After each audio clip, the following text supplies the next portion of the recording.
a guide, and during the COVID-19 crisis, many of us are turning to history to help us understand what's going on now and to be a guide to the future. So joining me now is Dr. Ann Keating, Professor of History from North Central College, and Jeanne Schultz Angel. She is the Director of Learning Experience from Naperville Settlement. Welcome. Thanks for joining me. Oh, thank you. Thanks for having me. I'd like to jump in right with and go back about 100 years. And it's a little eerie to me that's been about 100 years, and here we are. That's 1918 flu pandemic that is kind of being compared to and talked about when it comes to COVID-19. So, Ann, can you kind of give us a little bit of a primer of 1918 and the flu? Yeah. Liz, and you ask a historian a question like start at 1918 and I immediately say, oh, I can't do that. So I've got just a couple of things that it just seems to me we need to know before we get to 1918. Sure, absolutely. So one of them is that epidemics, pandemics, health crises have really been handled locally. You know, I think we really want to have the sense of these are things that are, well, they strike the world. Mm-hmm. If you're talking about a pandemic, they really are something that local communities have to confront. And we'll talk more about how that unfolds. But that just seems to me, and it's a little different today. And I think that's the really interesting thing about this, but that's the piece. But the other thing is that up until 1918, people lived with regular epidemics and pandemics, that they were a regular part of life. And if you look at Chicago in the 19th century, it's just one pandemic and epidemic after another. I mean, Chicago starts really with the Black Hawk War in 1832, and you get that first cholera epidemic, right? The pandemic. So you've got cholera coming, you've got smallpox, you've got typhoid, you've got diphtheria, and they're killing, right? Honestly, it's killing thousands and thousands and hundreds of thousands of people. And so you get to the 20th century, and I think the interesting thing for me about influenza and the other pandemics and epidemics that we see in the 20th century is that they really start to become more exceptional rather than routine, right? So a big part of the 19th century is you're going to live with this kind of disease and a really high death rates. I mean, that's a big piece of it. So 1918 it blows my mind when I think about how many people we're talking about, right? I mean, it's, the number of people that were infected, they're talking about 500 million potentially around the world in a much smaller world. Mm-hmm. And, 20 to 50 million people who died. I mean, those numbers are so much bigger than anything that we're looking at right now. And, being at the beginning potentially of an epidemic, but that just seems to me to be a big piece of it. So those would be two things that I would really want to have in mind as we start, right? So epidemic, yeah. So 1918 is a war, right? So we're in the middle, we're coming to the close of World War I. The U.S. has entered the war late, so soldiers are training in 1918, and this outbreak begins. I mean, there's questions about where. There's clearly places around the world where they've got, where you've got this influenza. And certainly in the US, the one close place is Kansas, right? I mean, there's an argument, this is called the Spanish flu, because Spain was the one country that would write about, the Spanish newspapers would write fairly honestly about what was going on during this time of war, because the combatants didn't want to write about how the disease was affecting their troops. So, there's a Midwest component to the story as it starts. Some folks that you read would suggest it should be the Kansas flu, right? As we think about it. So when we think, Jeanne, think about our COVID-19 right now, there's lots of thoughts that, especially in Illinois, that Chicago's harder hit, that Naperville here is less hit, and thus we're sitting in a stay-at-home order. There's lots of people who are saying, well, you know, we should be treated differently because we don't have it as severely. Was that true for 1918? Did we see that type of, was Naperville as impacted by the flu, or were they less impacted because they were smaller and they were an agrarian community? Well, as much as you might want to think that, the evidence doesn't really support that in terms of, you know, local levels and the 1918 flu pandemic. Over 23,000 Illinois residents died of the influenza between 1918 and 1919. And it definitely hit Naperville. Now, what you'll see in the newspaper reporting out of Chicago, that they're doing more reporting on it, and they're talking about it, and it's more of a conversation. We have 2 items in the collection at Naper Settlement and Naperville Heritage Society's collection that talk specifically about this and that are directly evidence of the 1918 flu. And that is Merle Clark's journal of an 11-year-old girl who she and her dad and her family went through the flu, and she wrote little snippets here and there about her time. And then we also have a Naperville Clarion article from November 1st, I'm so sorry, from a week after Merle Clark's journal, so right at the same time period. And they're really not painting the same picture. Between the personal 11-year-old response to the flu and what's going on in the newspaper, where, you know, they're saying things like nothing new, simply the old grip or la grippe that was the epidemic in 1889 and 1890. It came by from Russia to Spain to France, and then go to bed and stay quiet, take a laxative, eat plenty of nourishing food, keep up your strength. And nature is the only cure. So they're saying nothing to worry about, we'll get through this in terms of the local response, the public response through the paper. And there's lots of advice that follows. But going back to what Anne mentioned in terms of the evidence that you see, these types of epidemics or pandemics, you can see that evidence locally by walking through a cemetery, when you'll see from time to time little rows of small tombstones or something where the children didn't survive, you know, diphtheria, or there was a cholera epidemic. There's several instances in local history where you can actually see this without having to ask too many questions. Oh, that's when the community went through this and we lost this many people. So, you know, you really can see that. So I wouldn't say that it was less hit than Chicago. I would say that it's a proportional response to the population, of course. Yeah, and I mean the response in 1918, the federal government turned it over to the Red Cross. The Red Cross was going to handle the national response, so it was done privately. It was not even done by the federal government.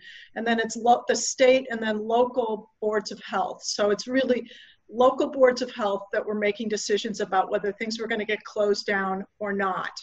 And so across the Chicago area, most communities stayed open. That is, the schools stayed open. Lots of other things closed. So I can, examples, in Chicago, the schools stayed open. Movie houses closed, saloons closed, pool halls, you know, so live theater was shut down, music venues were shut down. But it's that kind of thing. But businesses were not. People went to work. People got on the streetcars and the elevated lines in Chicago in 1918 and 1919 and went to school and went to work.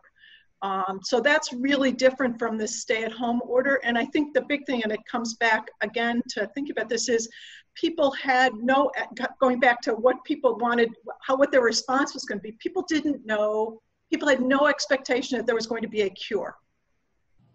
So there wasn't a sense that if I just stay home, that this things will get better. It really was, you're going to have to endure this disease as it ravages your community. And you can do some things, and there are things that they did. They will close down things that are going to bring a lot of people together.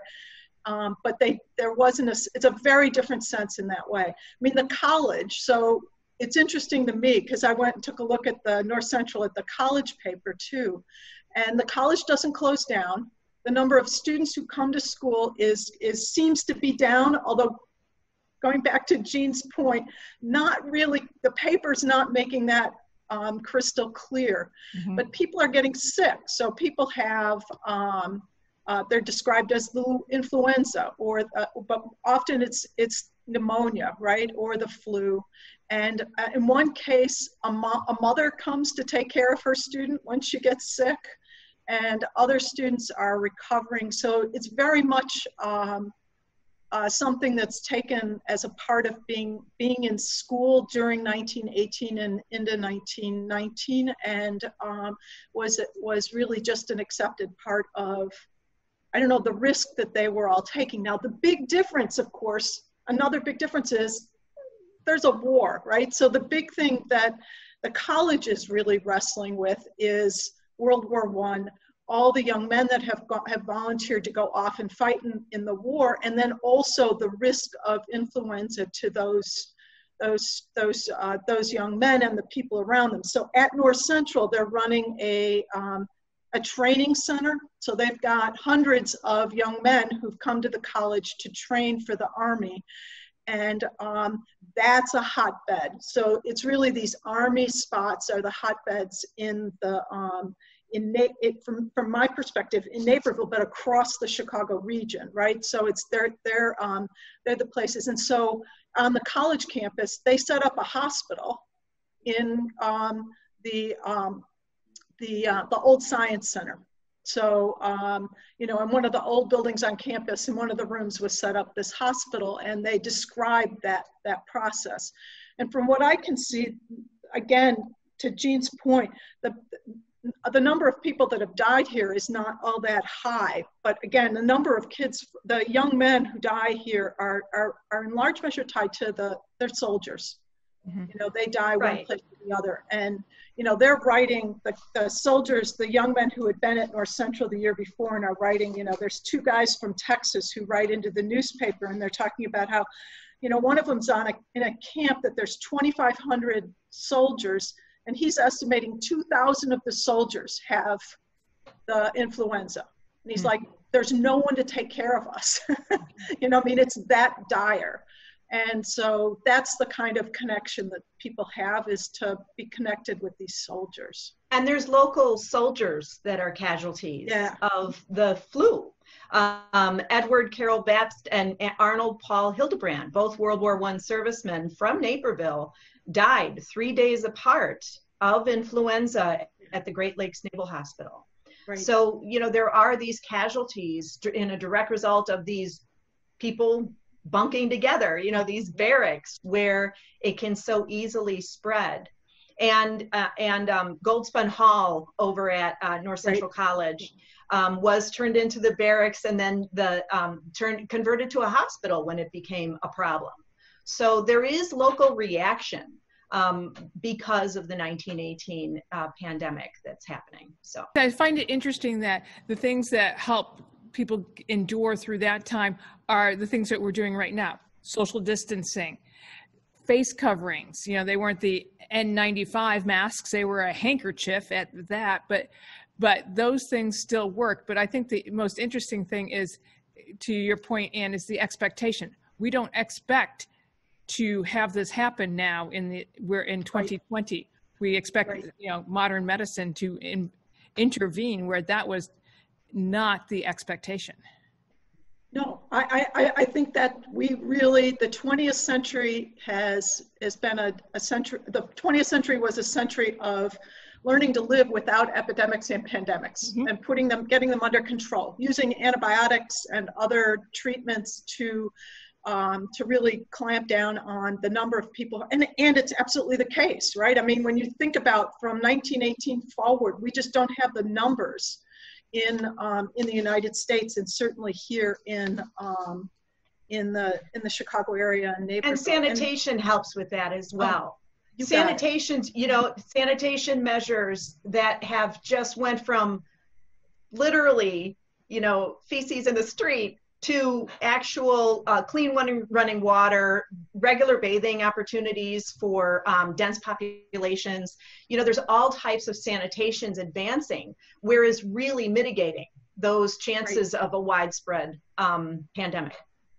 Right, absolutely. The idea that we have indoor plumbing and that, right. It is, even from backyard to latrine to indoor plumbing was a big step, which we just all absolutely take for granted in this time period. So we're going to take a quick break, and we're going to come back and we're going to talk about a couple other diseases, that have some striking comparisons to what we're going through now. Stay tuned.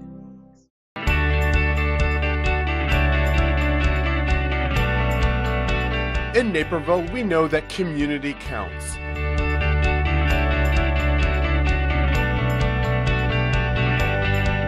In fact, it's in our name. As Naperville Community Television, we have the privilege of showcasing what makes this award-winning city a wonderful place to raise a family, to make a living, and to enjoy life's journey.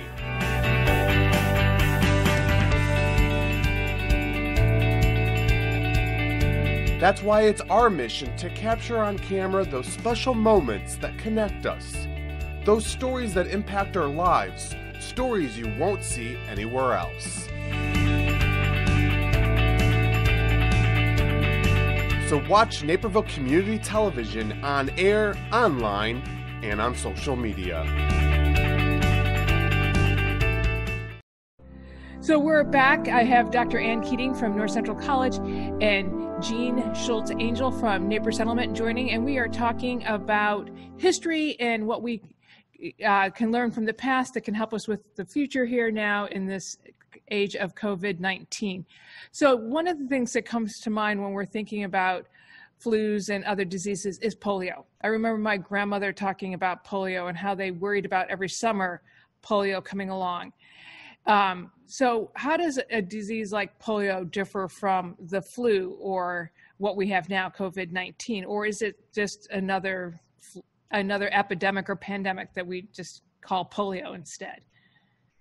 Yeah, well, it has real similarities in terms of certainly the idea that it's affecting young people more than an older population. And I mean, polio is, again, it's a 20th century. It's something that's going to really affect us in the 20th century. Now, we've got evidence that there is polio that goes back, we've got ancient Egypt and polio, but the idea of polio is something that's hitting as epidemics within communities across the United States, really after the 1918 influenza. So it's in the 1920s that you start to see polio outbreaks in the summers.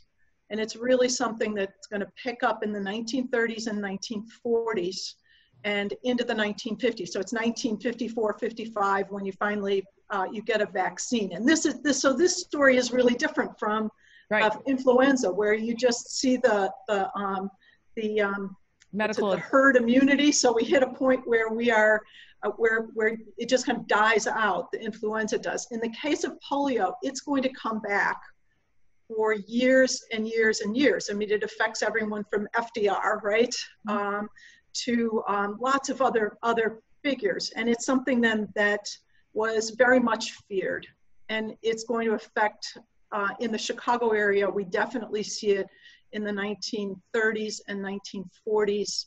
And in the summertime, it was something that meant that things just shut down, right? Parks, swimming pools. Swimming pools was the thing that I really, and beaches were things that when I looked at that disease, it was like, oh my goodness, that just people did not use outdoor swimming, did not do swimming during these years because of the difficulty with, well, the fear of getting polio. And polio is such a, it's such a dire disease for young people with that comes on overnight, right? It's really this paralysis that really you just wake up with it. And so it's a very quick onset, and that really, these flu-like symptoms. So it's in that sense, it's very much, it's different in that it's decades. Right, it's a decade thing. It affects children, and there is no cure. So the cure is the treatment is treating the condition as it evolves, and then to try and avoid catching it. You know, I mean, people were very fearful of being out in public particularly for children, being with other children. Schools will shut down periodically, right? I know in Chicago in the 1930s, there are stretches where the public schools shut down when things are particularly bad, but only for, 3 or 4 weeks, and then they'll go back to school.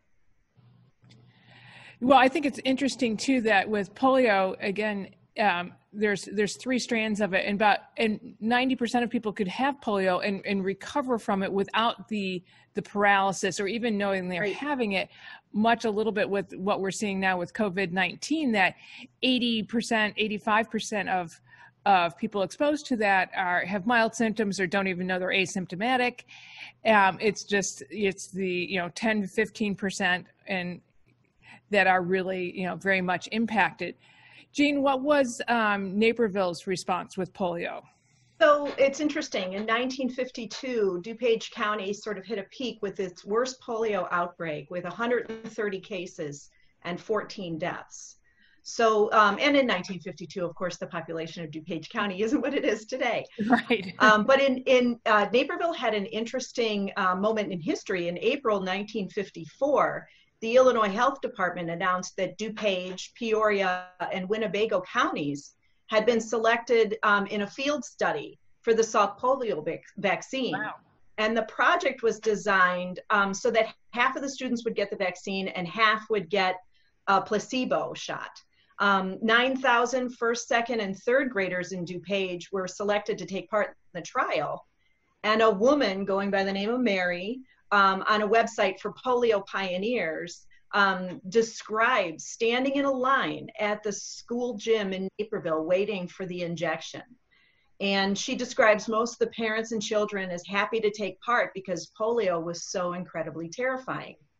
And then the other local response I think you're seeing with tuberculosis and polio is you're seeing part of these local civic organizations activating around these things to help eradication. Polio specifically, you have the Rotary Club. Since 1985, Rotarians have been mobilizers around polio eradication.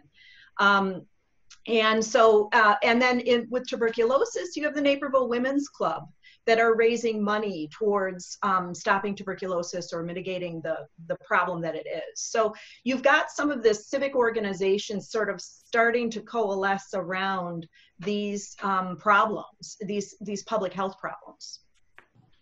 Well, I think it's interesting too, because you see science step up here, and that vaccines are beginning, with Salk and then Sabin, who are trying to actively figure out how this virus works. How do they use a live, sample, or do they use a dead sample? And and that goes back to smallpox too, where they used to, do it a little bit more crudely on how that you would get immune to smallpox and hope you didn't kill the person by trying to get this antibody or herd immunity going quicker. So I think that's interesting. Where with tuberculosis, we don't have a vaccine today. We have a good medical cure for it, and we have great testing for it, but we don't have a vaccine, which I think is interesting. And it's part of our life. It's just part of life. Again, going back to, we're not used to having this medical nightmare, if you would, looming all the time, which is what makes this so different. In Naperville, you said the Women's Club raising money for tuberculosis. It is also the home of a sanitarium, which was private, which is Edward, which transforms, and is now, EE Health and Edward Elmhurst Health Systems. But so great roots there. Absolutely.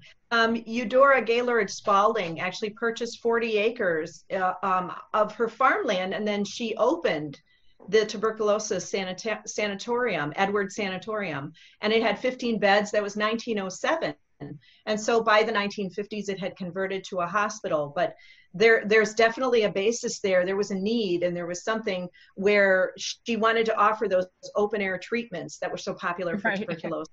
Right. Yeah. Right. I mean, and with tuberculosis, there's an understanding of what's causing this disease, but they couldn't find a cure.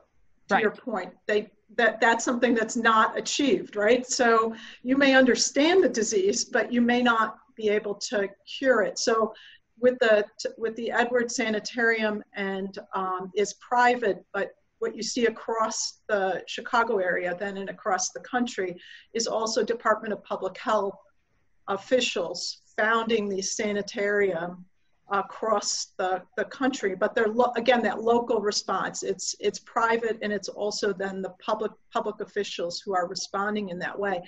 And the idea that all you could do for those TB patients was open air, was to get them away from, so they weren't going to infect people. So really the idea here of quarantining. So it was a disease where you could actually quarantine the patients over the course of the 20th century. In the 19th century, far more difficult, far more cases. But here you're starting to control the disease by quarantining. So into the 1940s, if you got TB, the treatment was, open air, but you were also going to be quarantined. You needed to be separated out from the population at large. And we did that, right? Whether it's in Naperville or whether it's in public, the Metropolitan Tuberculosis Sanatorium, which was an enormous place on the Northwest side that housed really, I think, thousands of TB patients at many points over the course of it opens right before World War I, and it again will run into the 1970s before it closes.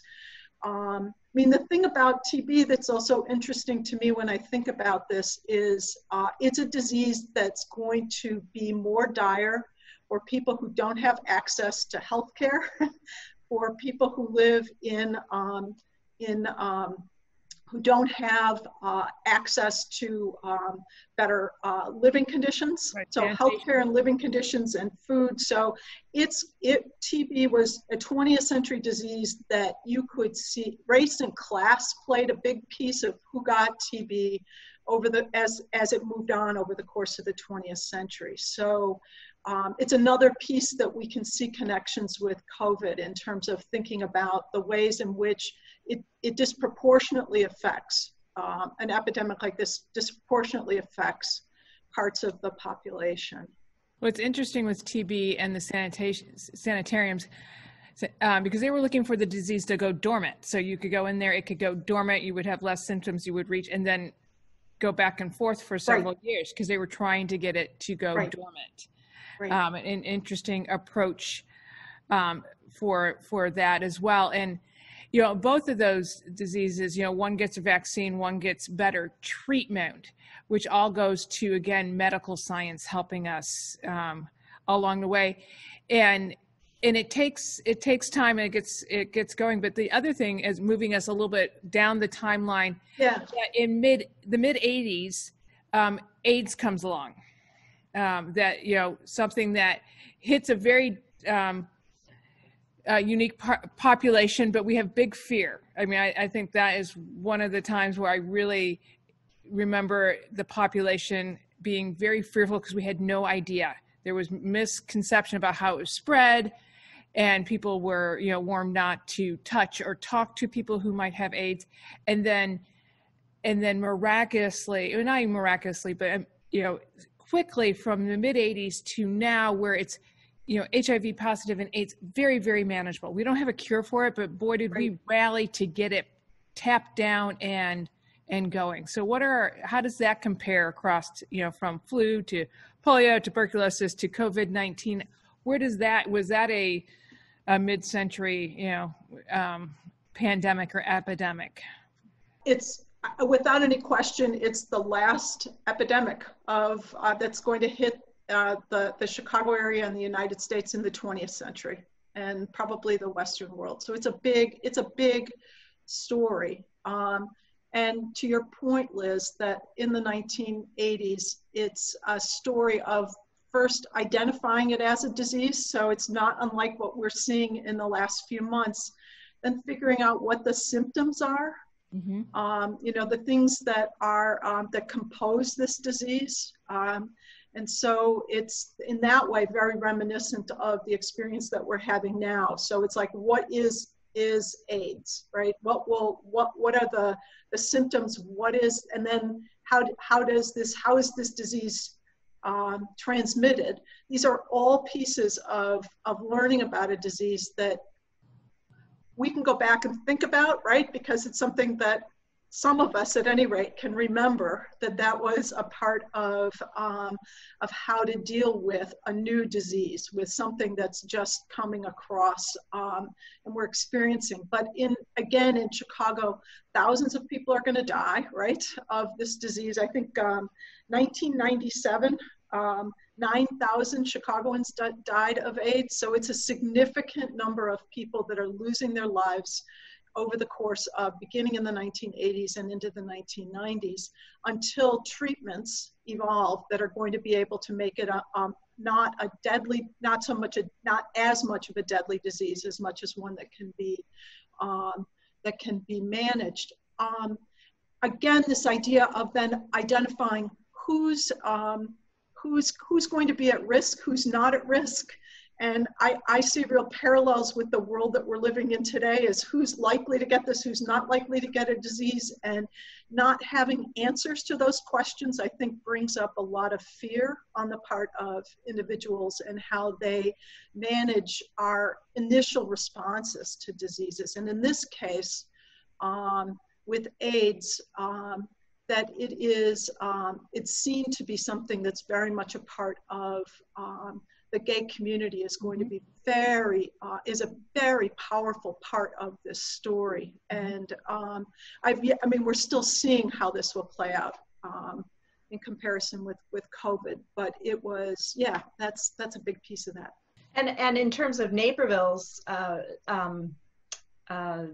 perspective, I'll use myself as a primary source, having grown up in Naperville during this time. And right. And I can tell you, as everybody knows, the misinformation that was going on in the 80s, or just the misunderstandings of what it was and how it traveled, how it spread, what was going on with that, and then sort of vilifying communities in which were hardest hit was a big problem. And I can remember going through high school, and this was a really big scare. It was absolutely frightening. You had to be thinking about this all the time. And it had permeated through popular culture more so than scientific or health circles. It went through popular culture quicker. And so those myths were able to explode on a local level that thank goodness have been, the education around AIDS is finally leveled out, and people understood more about it and more of where, how it was spread, and could you live with it? Was it a death sentence? Things like that. So there was a lot of early fears that were thankfully, mitigated later. And then you had people like President George W. Bush, who helped tremendously in Africa. In the AIDS issues. You had, you had icons from the 80s and 90s like Bono being the spokesperson for this. So it really turned around, and it became something where you felt more calm about it. We had it under control and things like that. But yeah, I specifically remember the terror around it. Well, I think it's interesting that you mentioned pop culture because, our Tom Hanks is our lead actor in this story, because he is, he goes first with being the first celebrity really diagnosed and coming forth with COVID-19 and bringing a face to it. But we've had not a lot of popular culture with this, which is interesting, as much as as with the the AIDS scare there. But the population is interesting, where it was the gay population that was most vulnerable, and now our vulnerable population is our elderly and those who are immune compromised, which is a term that I think is more current than it was even 20 years ago. So it's an interesting comparison between the two, and something that we can all relate to. I lived through that time period as well. So I remember being a young reporter and having to do a story with a person who had AIDS, a young man. And, my mother was terrified for me. And I was, in my mid-20s, I thought I was just absolutely bulletproof. So I was not worried at all. How could I not do this? And everything worked out as best it could. I did the interview and it was a lovely story, but that was the type of fear. And, but my mom had lived through polio. My mom had lived through tuberculosis. So she understood way better than I did, what this could mean. And again, misinformation that a handshake or a hug would transmit this. So an interesting time period. I think this is a reminder that we're living through history now. And I wonder how 5-10 years from now, how we'll look back at this. So hopefully we can keep a journal and give it over to Naperville Settlement there, Jeanne. That's right. Absolutely. That's right. Part of our Naperville 2020 pandemic initiative is encouraging people to keep journals, and when they're comfortable, to donate those to Naperville Settlement. It's interesting because I love a good journal read. I love a good letter read from the past. And so, but people think, oh, nobody's ever going to care, or it's going to be too personal or too mundane. We all care. We all care. That's right. Absolutely. It's much easier for historians in the future to really interpret what we were going through and learn from that if we have those primary sources, whether or not you think they're mundane or not. That day-to-day stuff is the meat and potatoes for historians. Absolutely. So we're going to take another break, and then we're going to come back and talk about the economics and government impact of all of this. So stay tuned.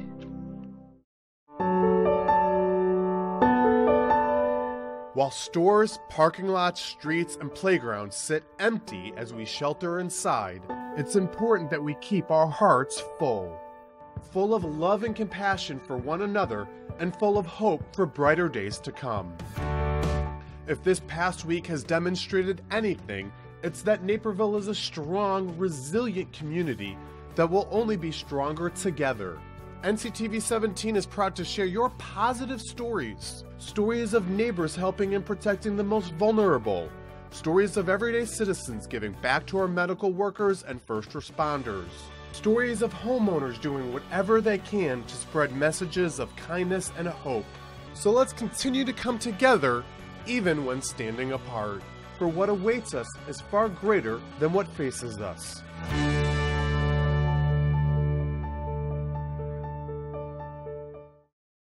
Well, welcome back. And let's jump into thinking about, right now we have COVID-19, which is a big pandemic that we're worried about, and it's caused a large economic crisis that we haven't seen since the 1930 Depression. So let's talk a little bit about what was going back at that time period and what role did government play? Yeah, I think the first thing you said that we want to really keep in mind, and that is that this is what we're looking at today is two things, right? So on the one hand, it's a response to a pandemic and trying to combat a pandemic. And on the other, it's also an economic crisis. They are not unrelated, but they're separated. And so if we're going to compare this to the Great Depression, and I think it's really worth thinking about that, we want to keep in mind that the Great Depression did not have a pandemic going on at the same time. I mean, certainly there are health issues, but it is not of the same magnitude of what we're looking at here. So we're going to make some comparisons, but we also want to keep in mind that it's really different. And so how this is going to play out we're not sure, right? And right. One of the big ways that I think about that is just the way that unemployment ramped up. So you see the crash in 1929, unemployment's going to build, right? It's not something that you go from, the lowest unemployment rates in a decade to 25 plus million Americans out of work in a matter of weeks. In the case of the Great Depression, that ramp up, right, and of hitting millions of people unemployed is really going to take years.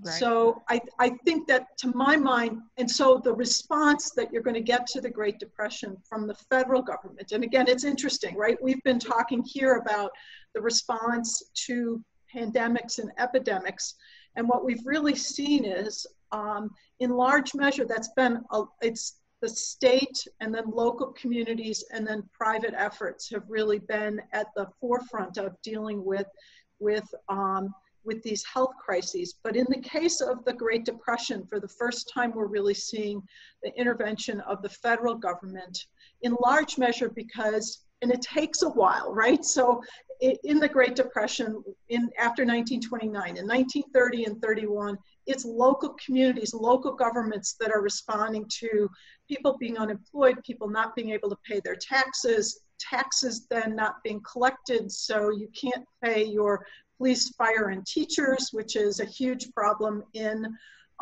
Chicago in the 1920s and across this region. And then the state government steps in and will try and help out as best they can, and state governments get completely tapped out by 1932. Unemployment is still rising, but it's still not hitting the levels that we've got arguably right now, right? Wow. And so you get to FDR, to Franklin Delano Roosevelt's election in 1932, that when that takes place, you've already had years of the Depression, you've had years of need from a local level up to a state level, that private efforts aren't going to work, local efforts aren't going to work, state level efforts aren't going to work or haven't worked enough. And so there's a real understanding that the federal government's going to have to do this. So it's not suddenly FDR comes in. I mean, Hoover knew this too, right? I mean, Hoover, President Herbert Hoover,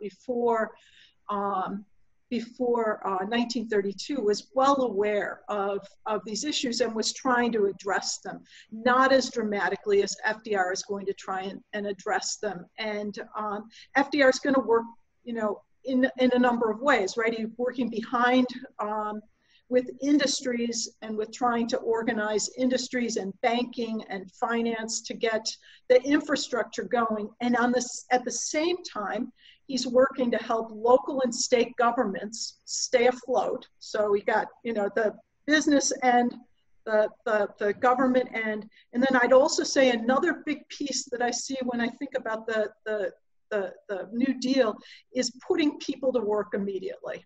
Mm-hmm. So it's to find projects and to identify projects of things that need to be done, that ought to be done, that there's a will, that the communities have wanted to do for years and haven't been able to find the money to do, and to put people to work. So you get the WPA and the PWA, the Civilian Conservation Corps, the kinds of things that are kind of front-facing for those, for the everyday citizen, right?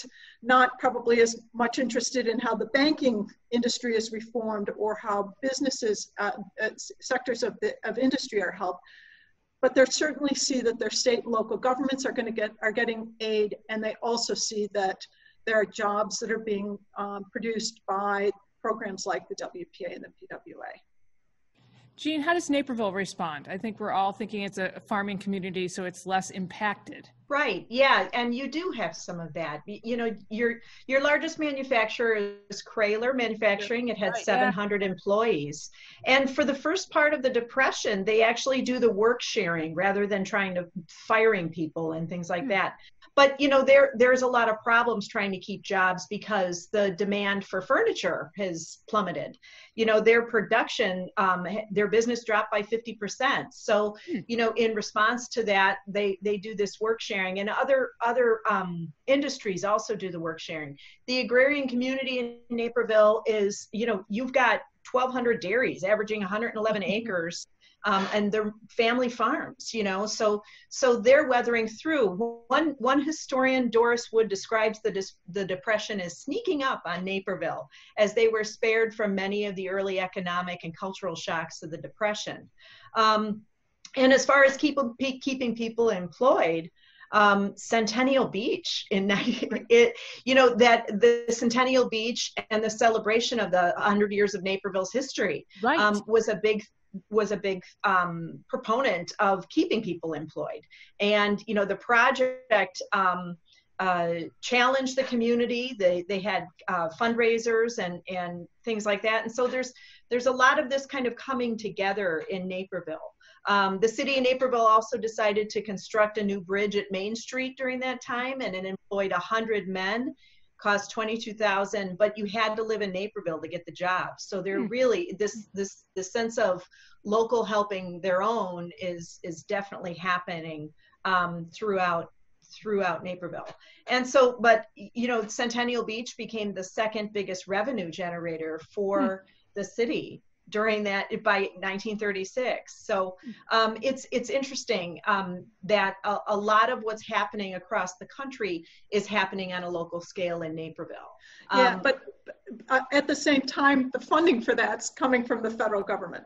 Yes. So the money to build the bridges, the money to do that work is, it's been coming through the local community and then providing those jobs. But that community response is vital. Yes. Well, and it did sort of sneak up, so to speak. But by 1932, they had the Naperville Community Kitchen opened, feeding 43,000 people a year. And so there's real desperation happening there. It's just not an immediate effect, like Anne was saying. It was something that built. Well, I think it's interesting as a community impact and a community response, because you see a community response right now in Naperville for our restaurants, for our downtown. I mean, immediately, when this hit and the restaurants had to close, there was a huge push to do takeout, to support them, to keep the community moving forward in this time period. So it seems like a very similar comparison back in the 1930s when faced with this type of crisis. When we think about the COVID-19 economic crisis, lots of people make a comparison to 2008, a little closer to us in the Great Recession, and how that. What do you guys think? Is that an equal comparison, or is that a blip? What do you think? I think the unemployment in 08, 09 pales in comparison. Okay. I mean, the real comparison is with the Depression, right? I mean, the unemployment estimates at the height of the New Deal are about 25% people unemployed, and we're beyond that already. I don't think it comes even close. 08, 09 doesn't come even close in terms of those numbers. So it's hard for me to really get my arms around what this economic crisis is. I mean, a lot of 08, 09 is tied to housing. Okay. And what's interesting here is, an interesting question that I have no answer for, but it's an interesting thing, is thinking about what's happened, how this plays out in housing. This did not start in housing. This did not start as a housing bubble. This starts with a pandemic, so it has a very different story. And unemployment, to your point, that so much closed down so rapidly. Mm-hmm. It's really unemployment more than your house, that you can't meet your mortgage. It's that's a second level, losing your job. I mean, it's a different story altogether. Right. In many ways. One of the things I've heard economists say that in 2008, there was criticism that the government didn't respond fast enough. And then I think now in this particular situation, you're seeing government move much faster, where the jury is still out if it's moving enough. and will it be enough? But I think it's very interesting because if you back to 1930, where government was very hesitant, or it was a new idea for government to come in and help, even with the trickle down effect. Where now we're anticipating some help. Yeah, I mean, one of the things that I find really interesting too to be thinking about is that there were a lot of New Deal programs that didn't work. Right. There were a lot of things that were ruled unconstitutional, that were found to be not getting people back to work. And so one of the things when I think about 07, 08, 09, and then today is to not feel wedded to that there's going to be one solution, that in fact, lots of things need to be tried. Lots of approaches need to be tried, and some of them will stick. I mean, to some degree, that's the same advice that we've got from looking at pandemics as well, right? It's don't assume it's just there's just one solution. Look for lots of solutions to the crisis, and I think that's one of the things that FDR was able to do that we'd really like to see here, right, is at a local, state, and at a federal level, is that you take advantage of the creativity of lots of people to try different ways of moving forward. Yeah, I think crisis inspires innovation. Mm-hmm. And there can be good that comes out of suffering and tragedy and trouble. And I think that there's little examples of that, and then there's very large examples of that. And I am keenly interested in seeing what are those innovations going to come out of this pandemic in terms of technology, in terms of communications, in terms of what are we going to be looking at in our communities that's going to be different, and we're going to look at differently through a different lens from now on. And how does that look? How does that feel? What type of things will change forever, potentially. Mm-hmm. I know one of the little things out of the Depression that we at Naperville Settlement are so grateful for, one of the WPA projects was the drawings for the preemption house before it was torn down. Because those drawings were done during the Depression, we were able to accurately rebuild the preemption house at Naperville Settlement. And so that's the type of thing that you may not consider, and you have to have the long look for. Mm-hmm. And that's what I think historians are sort of apt to do. Is that long look.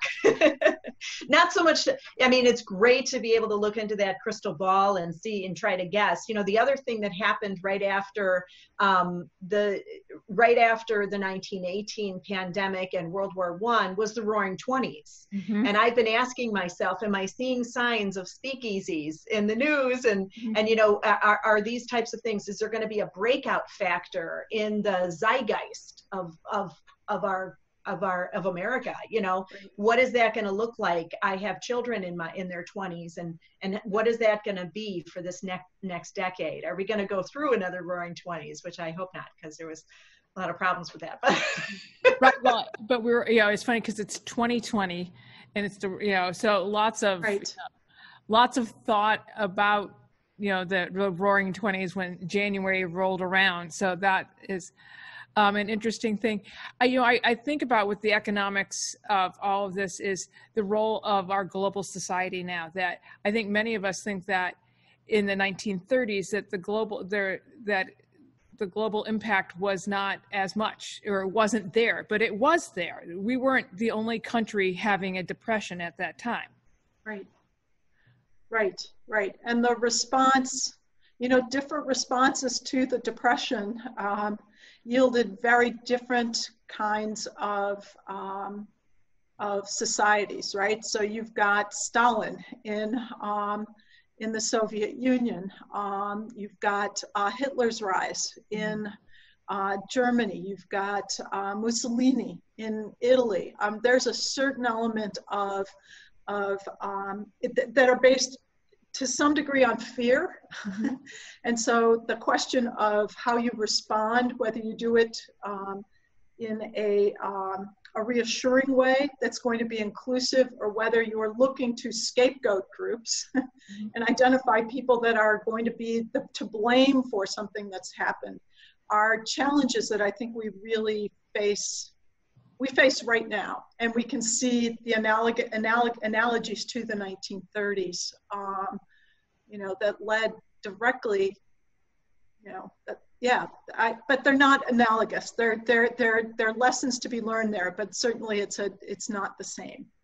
And again, the 1930s wasn't it wasn't this rapid shift. So the other thing that I'm curious about is, and we just don't know, is what kind of a speed is this going to take on a recovery?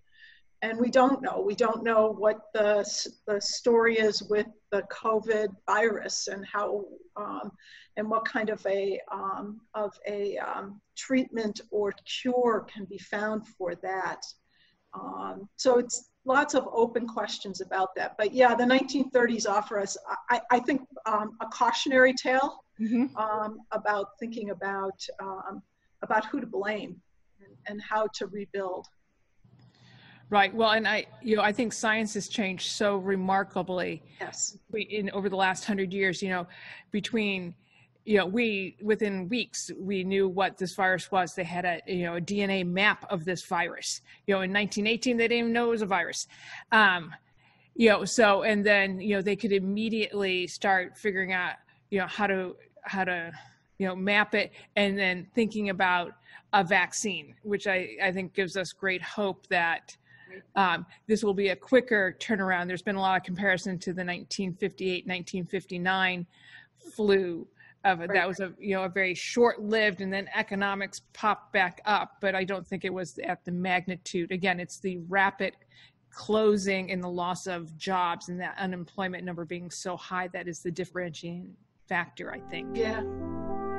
It's something to think about. So we're going to take a quick break, and then we're going to come back and we're going to talk a little bit about the psychology and fear of all of this.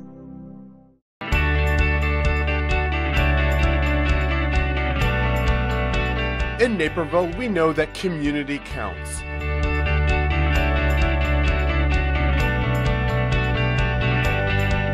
In fact, it's in our name. As Naperville Community Television, we have the privilege of showcasing what makes this award-winning city a wonderful place to raise a family, to make a living, and to enjoy life's journey.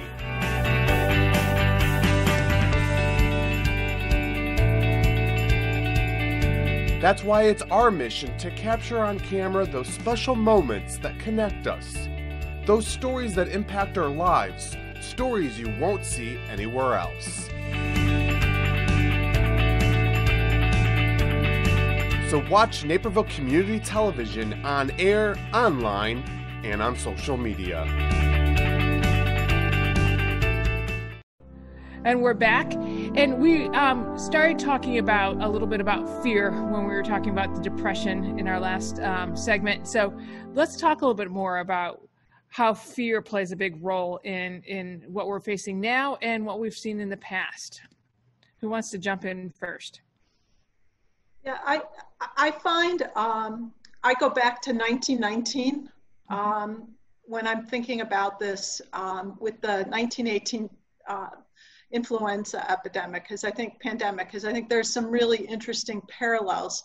1919 is after the war, right? So World War I is over, and it's a really tough year in a lot of ways. So in the United States, we could go worldwide, but if we're just looking at the United States, this is the year of the Mitchell raids, right? The first round of the Red Scare. So this fear of people who might be communist or who are radical, and the country deports thousands of people on the basis of their radical politics. So that would include someone like Emma Goldman, who is here in Chicago, that gets deported. So there's the fear of radicalism. There's labor disputes and really a clamping down on labor, and that starts in 1919. You see it in Chicago. You see it in places like Seattle, where there's terrible strikes in 1919. And you also see then another layer of this is anti-immigrant. So there's a real push for immigrant restriction to take place in the country on the heels. And again, I've always thought about it as on the heels of World War I. So here's where historian is, I'm rethinking 1919, because now it's, oh, this is on top of this epidemic. And now I have to rethink how that factored in. And so I'm curious. So you've got this anti-immigrant, you're going to get all this about immigration restrictions are going to come just a couple of years later. They're being debated in Congress in 1919, 1920.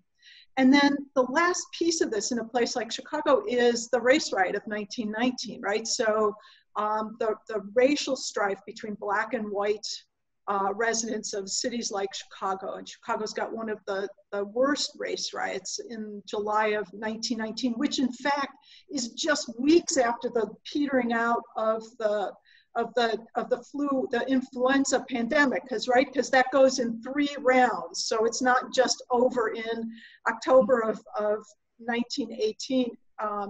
It's going to continue into 1919. So I think that's another piece of this. And so I've always, and then it's also a downturn, an economic downturn, because it's the end of the war.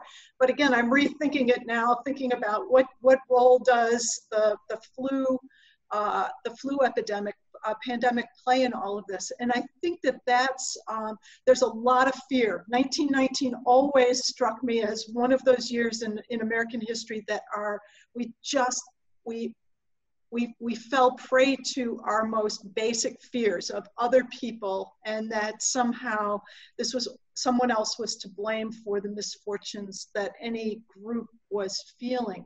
And I think that's one of the things that I'm wrestling with right now, is that kind of fear we have to fight, right? There are ways to fight that, but that's one of the things that I see there. And I personally, I'm looking at that and thinking to myself as you're speaking, what does our changing communications have to do with spreading fear? So there's sort of, in 1918, 1919, there's sort of this tacit agreement among newspapers to kind of, just sort of lightly report what's going on, especially in communities like Naperville. There's one newspaper article, this is just the same old flu, don't worry about it, we're going to get through it, everything's going to be fine, here's a list of things you can do. When we know, kids are being sent home from school, nurses are coming and visiting homes, we know that it's more than just the same old flu that year, but the communication around that is sort of structured where there's this nod with that newspapers are not going to over-report. They're going to keep to what they want to say. And today, I think you've got so many more open communication channels. There's crowdsourcing of communication. There's for good and bad, and for misinformation and for accurate information, both. Right. I think we're going to look back on this and forward, and really look at the way communication spurs or helps alleviate fears in society. So I think that's an interesting thing to consider as well. The different forms of communication over the last 100 years. Right. Well, and how easy communication is to access right now. I mean, good or Certainly. bad, right or wrong, it's much easier to get information right now than it was in 1918. I mean, there was, you had to wait for information, which was often outdated by the time you got it. Right. Which is, I think, so interesting now. We're right here, right now, and we're having a Zoom conversation about this. We're not in the same space. We're, not of it, but we're able to communicate about it easily because of all the technology, which is fascinating to me.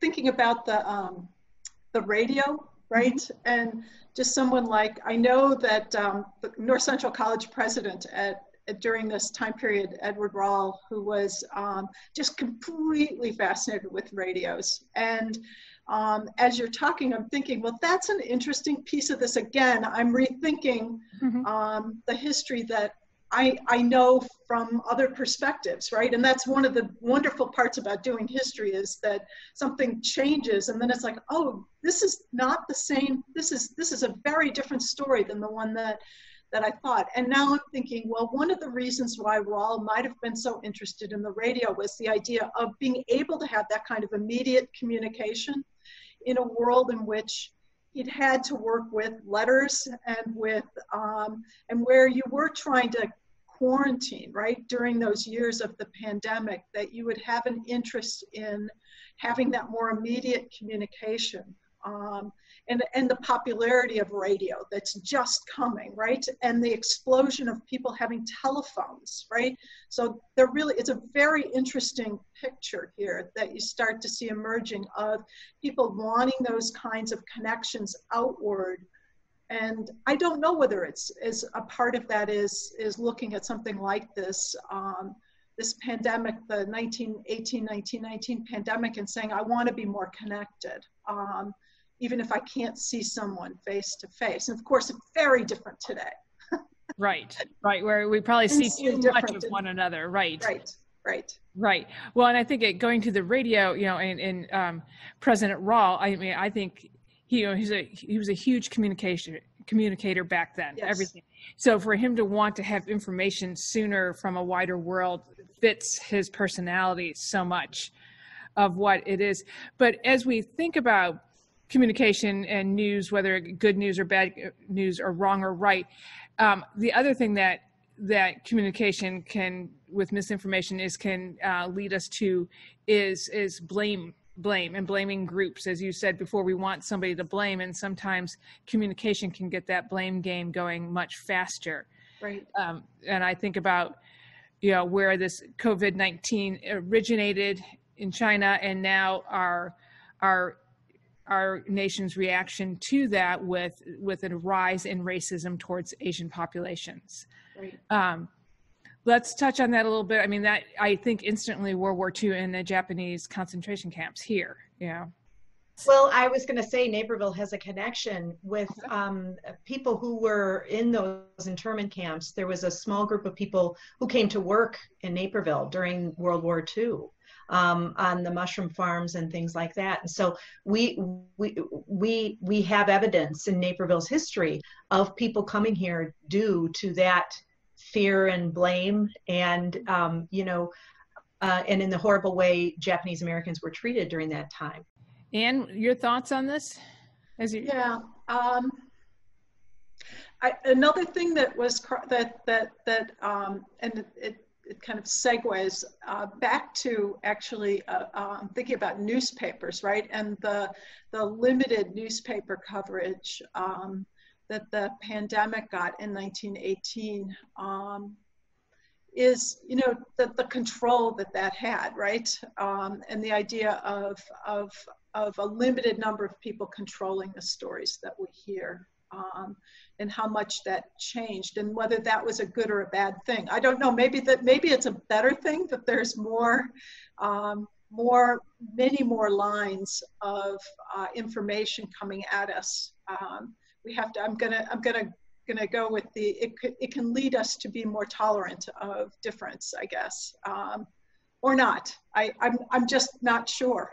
Well, and I think you make a good point with communication, that now whether you can make a decision, because there are many sources that support, both views to be, much more broad-minded and not try to place blame, or to the other way. But I think now there's more, it's not just one group of people trying to just shove it down that or put out that information. You've got multiple sources to go to, so your views can be different, which I don't think your views could be as different back then.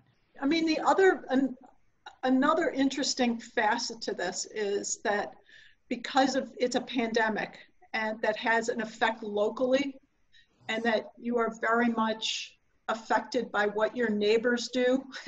We're affected worldwide, but we're also affected very locally. So we think about our communication is actually so much more global, and our connections through communication can be with a network of people as we're talking, but a network of people that we have no physical connection to, but we're also in a crisis right now where it really matters what our neighbors do. So, I think that's the challenge to me, is how do you also create community amongst a group of people, or foster community that's already there, foster community in places where you really need people to work together in terms of sheltering at home, or wearing your masks, or behaving in public in ways that are going to be for the good of a community at large.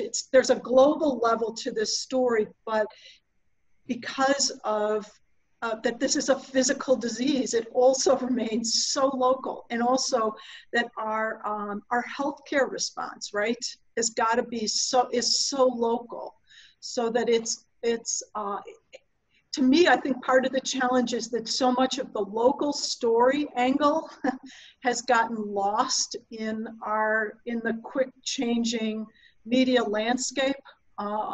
So that you really need that local news. Can I turn it on you, Liz? I mean, are you feeling that? Because the NCTV offers that kind of a connection. I feel like, and then I want to toss it over to Jeanne for some thought.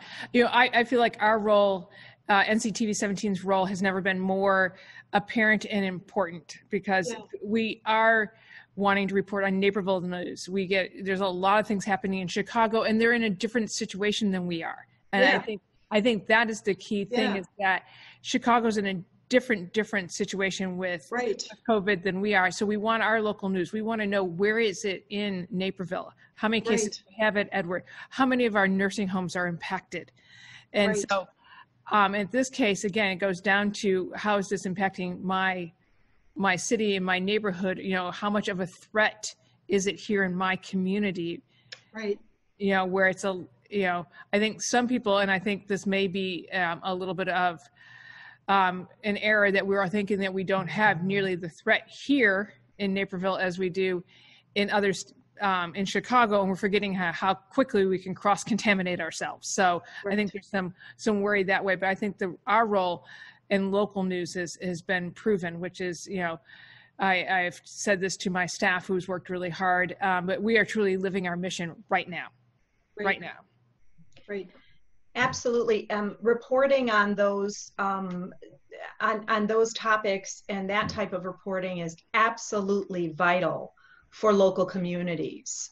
And what Naper Settlement is doing with our pandemic collecting initiative is equally vital, because where you cannot actually report on every story, all the journals that are being created, the Facebook posts, and just all of the poems, the videos, the birthday party posters, the signage, the business archive material, all of those things are going to help tell the story of this time period.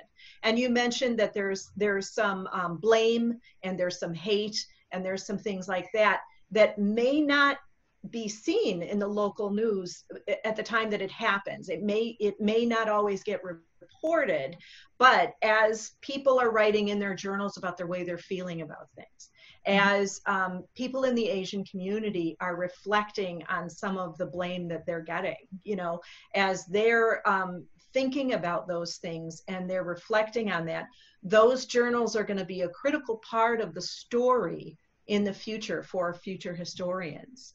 And so that's actually one of the things that we're doing in the museum. It's termed rapid response collecting, where when something extraordinary, awful, something wonderful happens in the community, in the world, in the nation, museums turn around and say, okay, we need your journals, we need the Facebook posts, we need your signs, we need artifacts and material that'll help tell this story for a historian who wants to do an exhibit about this 50 years, 100 years from now.